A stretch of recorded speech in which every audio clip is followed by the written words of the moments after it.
Welcome to La France, country 10 on day 11.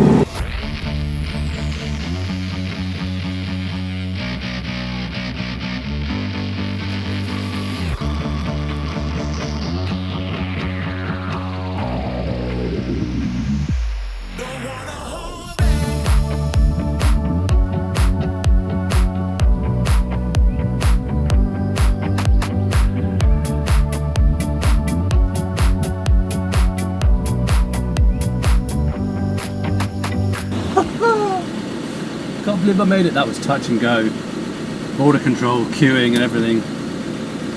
That was tricky, but I'm on the tunnel. That was 3,615 kilometers of driving to get from Armenia with a bit of a ferry to the Chunnel. I'm incredibly impressed that this Defender made it that far with all those transmission noises. It was a nail-biting experience coasting this thing through Europe. But I'm going to do a full debrief on the video in case anyone's interested.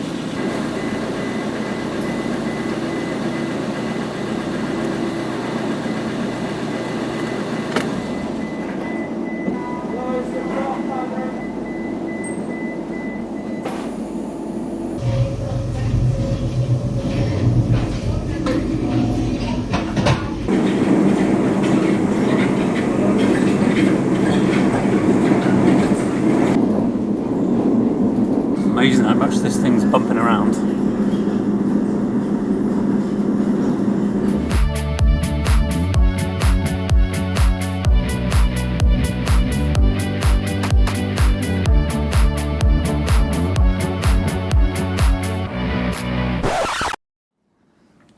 It'll take a bit long to get home. First I had a motorcyclist wave at me, then I had a lorry driver overtake, wind his window down and point. I can start feeling bumps a lot more. So I slowed down.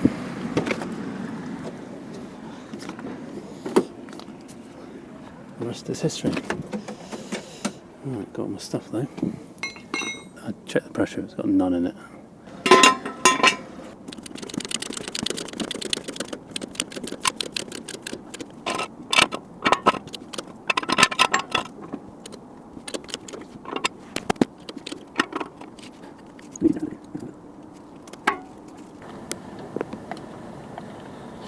Starts raining.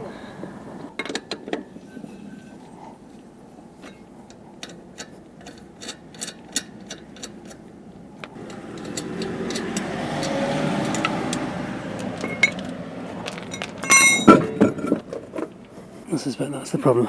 This is the one I was worried about. Actually, that head has gone down a lot. You used to be able to see an actual head now, and it just looks like a little pin. I do have a tyre repair kit. Might as well put the spare on, which has only got 20 psi in it. I can fill that up at the petrol station.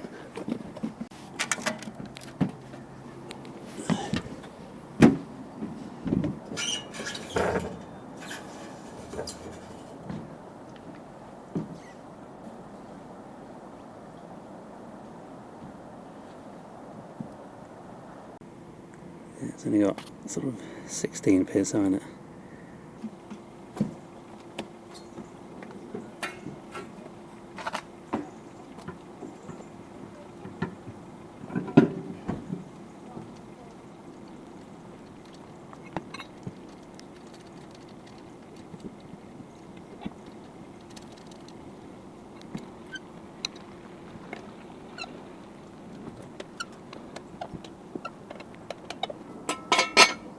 There's good.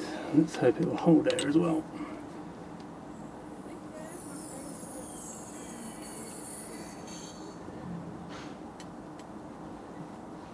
It's low, but it's not epic, but hopefully it will get some air in that.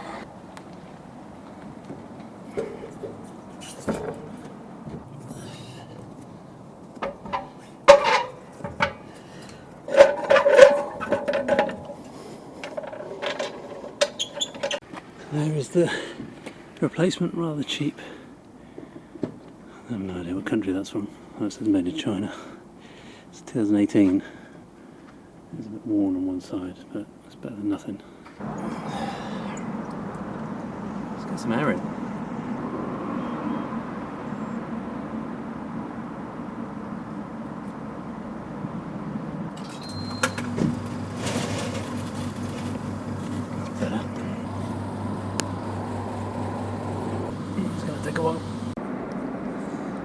Okay, let's try that journey again, shall we?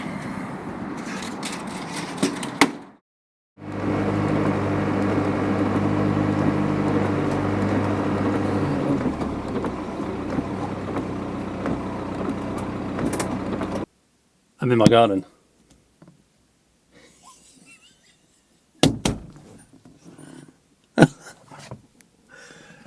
I've just driven about 3,600 kilometres.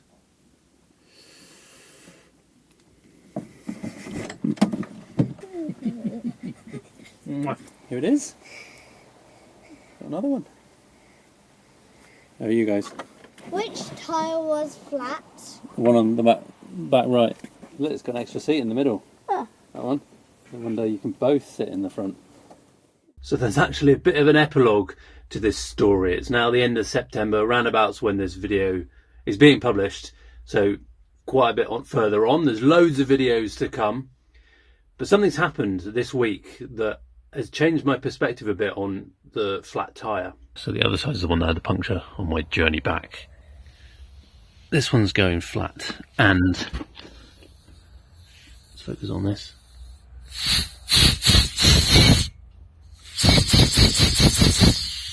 It's the valve that's going.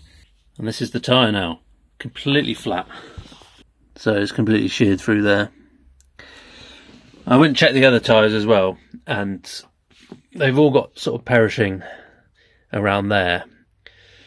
So I'm probably going to have to replace this one and the other one. So the one that the tyre that did burst, I've had that puncture repaired and the new valves got put on there.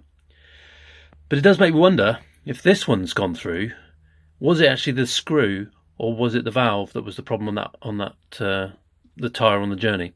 I won't actually know because it's been repaired now and it's got a new valve, so I've got nothing to compare it to. The screw's probably quite likely, but the fact that this spontaneously went down because of the valve, it just went through from the vehicle being sat here, and it went down probably over the course of 3 hours.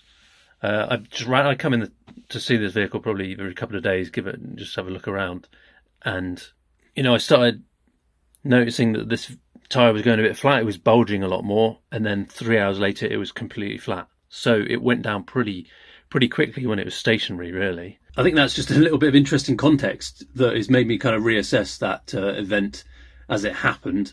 The screw was probably still the thing that made it finally puncture, and I should have got the puncture. You should have got it repaired, probably on the journey. Probably something I could have got done in Georgia, but I wasn't in a particularly good state on that last day before the ferry. But it did actually go out of my mind completely. I was more focused on the journey planning and the drivetrain noises and all that kind of stuff, and I completely did forget about it because it wasn't a problem. I drove it, hundreds of kilometres, and it didn't become a problem. I knew it would be a problem long term, but I was really judging at the time: do I try and remove it myself and plug it or something like that, or do I just try and remove it? And maybe it was plugging a hole, and if I removed it, it would have caused the hole. I could have got it done professionally, at a tyre shop, something like that. But all's well that ends well. I mean, that's what we have a spare for, right? There we go. Anyway, lots more videos to come. This is just a bit of a jump forward to the future, or to the present day. We're now going to go backwards on a lot of the videos. Anyway, thanks for watching. Thanks for all your great comments for the series so far. I hope you enjoy it. Now that it's in the UK, a whole load of work has been happening. Thanks for watching. Bye for now.